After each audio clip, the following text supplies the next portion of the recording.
My name is Jamie Fleming. I'm the CEO and founder of Altoura. We are a productivity platform for spatial work.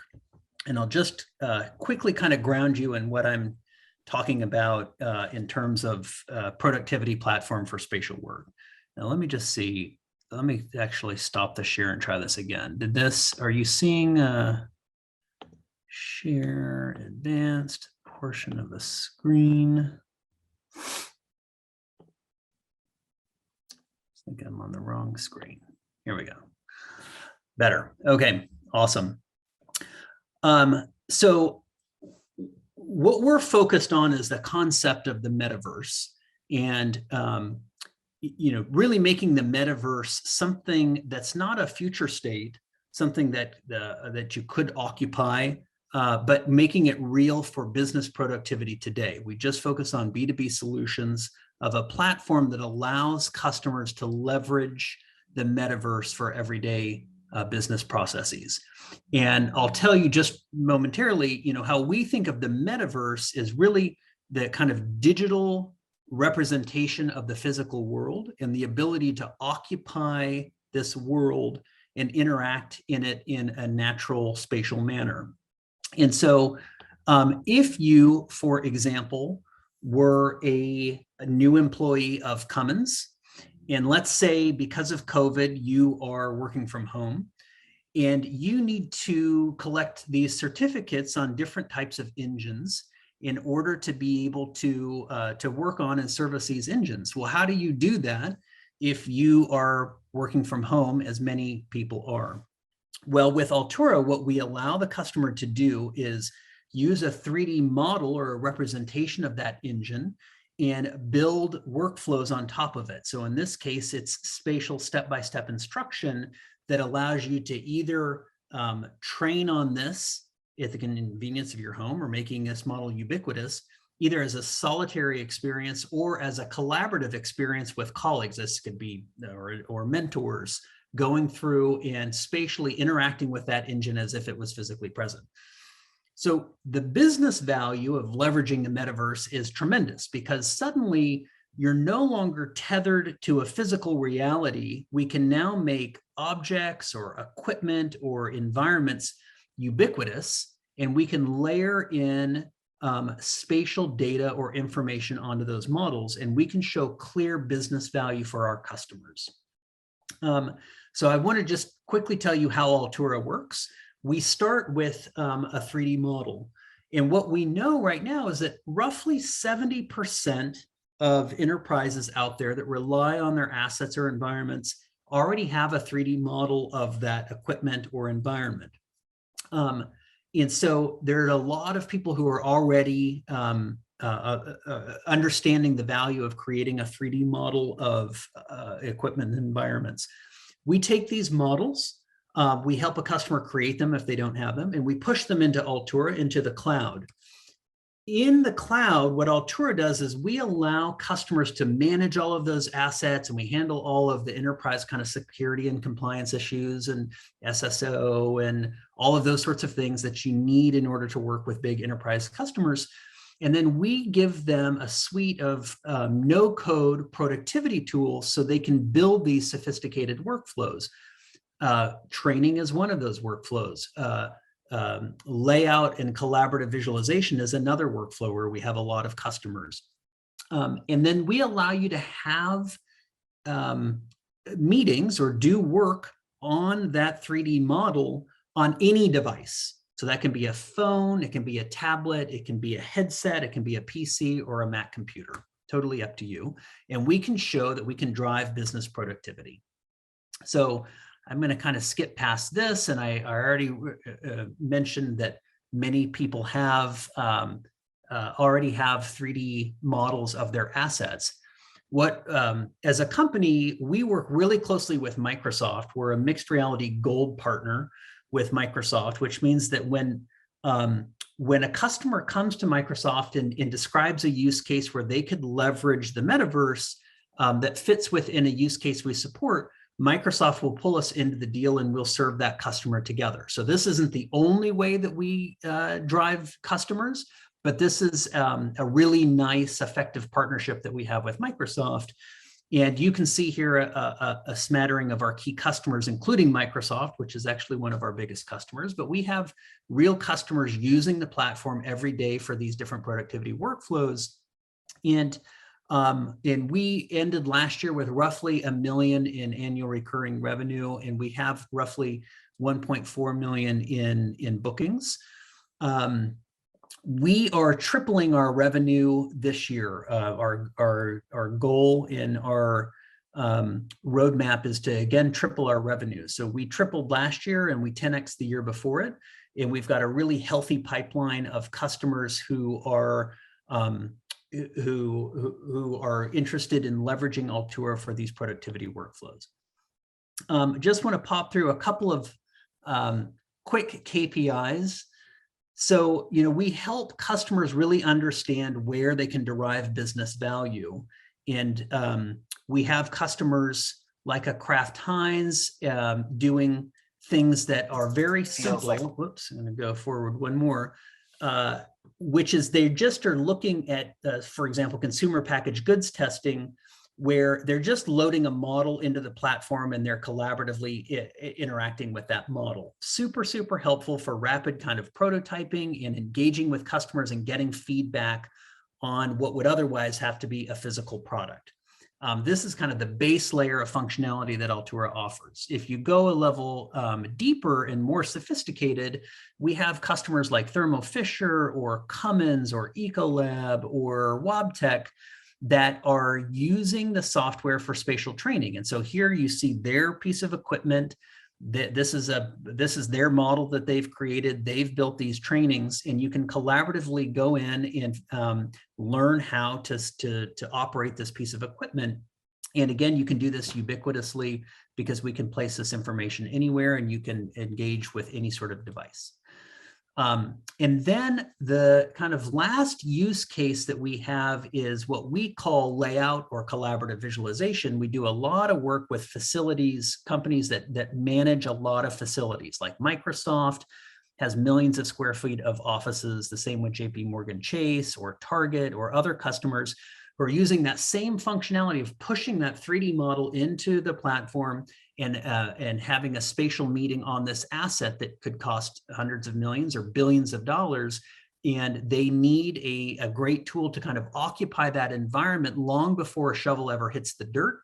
And they can validate the layout of these environments. They can use this for stakeholder communication or employee change management, or even as they're looking to run and operate the facility.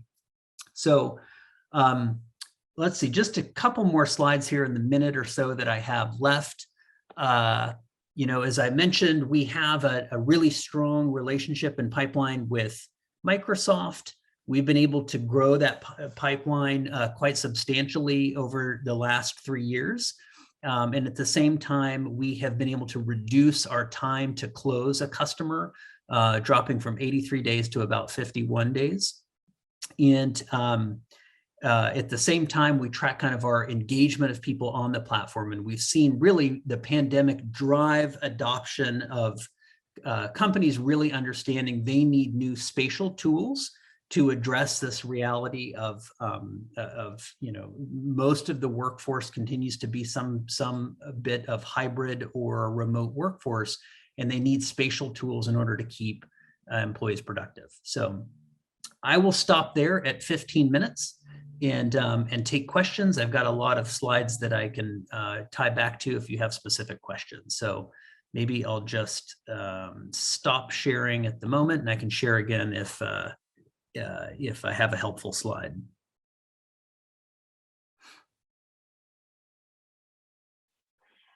All right, great. Thanks, Jamie. Yes, as Jamie said, please enter your questions into the Q&A and into the chat. This was really, really exciting. So, and we have some time here. Unfortunately, Atif from Redist had an emergency and won't be able to present after this. So we do have some time. So look, I can suck up all that time. Well, I've got 10 more slides I can present. Well, yeah, if you think they're valuable, Jamie, we can hop into them. Otherwise, we can take some questions and see if. Let me see if people have questions I can tie back. As you're kind of formulating these questions, I can tell you some common questions that we often get and see if I can address some of these. So, often customers or investors want to understand, like, how the hell are you guys servicing both, in facilities, and then you're also doing this work with Gap and Old Navy and retail, and then you're doing work with Cummins and Thermo Fisher and manufacturing. So, my answer to this is, obviously, every startup needs focus. It needs to have a crisp idea of what they are after and what they're trying to do. Our belief is that the metaverse and these 3D models are applicable to any sort of enterprise customer that is what you would call a frontline, an enterprise that deals with frontline or first line workers. And the definition of that is people who rely on their environments in order to be productive. So the world's kind of divided generally into two classes: an information worker and a frontline worker. Most of the world is comprised of frontline workers that rely on physical environments, everything from a retail salesperson to a manufacturer to what have you. So our fundamental belief is in the inevitability of the world relying more and more on 3D representations of these physical realities, because we can make them ubiquitous, and we can make them data rich, we can make them interactive and collaborative, and as I said, ubiquitous. So the world is definitely trending in this direction, and we're building a platform that fundamentally allows any customer to build these workflows on top of our platform. And the initial traction that we have with customers is around layout and around immersive training. And the reason that we can support both those is that it's the same workflow and it's the same tools kind of lights up both of those scenarios. And so we're driving kind of business in both of those directions. And we have about a dozen paying customers that represent that $1.4 million right now in annual recurring revenue. And we're driving towards 3 million this year. So I don't know if that gave anybody time to formulate a lucid question or not. If not, I'll keep rambling. Yes.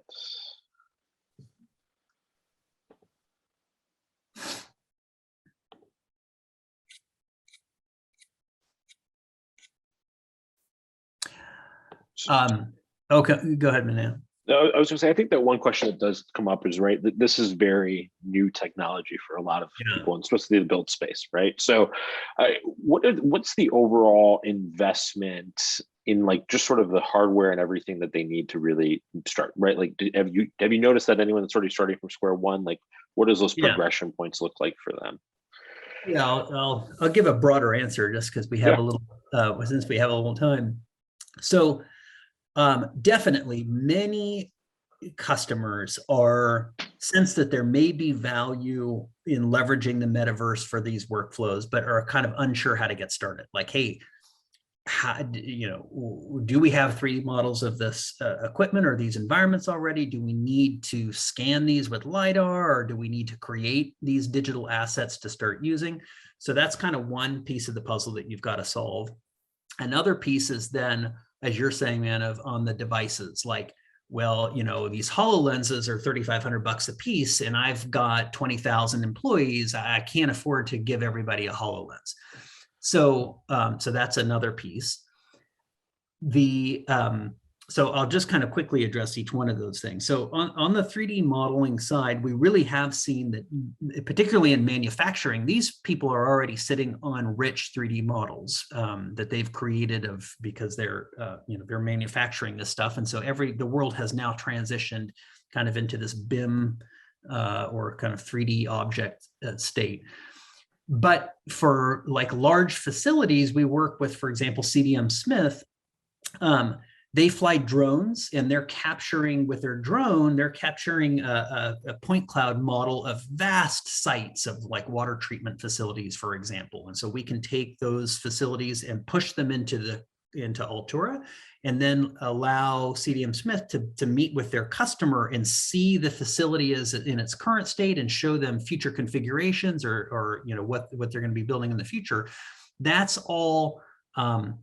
That kind of image capture, the 3D content capture is by and large, I would say, a commodity now. It's very, very simple to find a vendor in your backyard who can create a 3D model of your facility.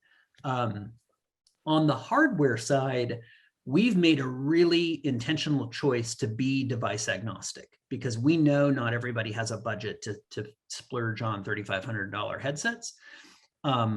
And we've seen that many of our customers that are in training will have the kind of business value and the return to invest in HoloLenses, because they want to have a self-contained device, untethered, and they want to have hand tracking so that they can interact with the digital world like they can the physical world.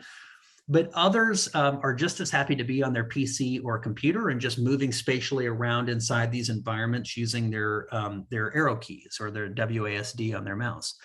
So it's important, I think, to have a variety of device options for customers, so you make sure that the hardware is never a blocker to adopting the technology. Okay. All right. Any questions, anyone yet?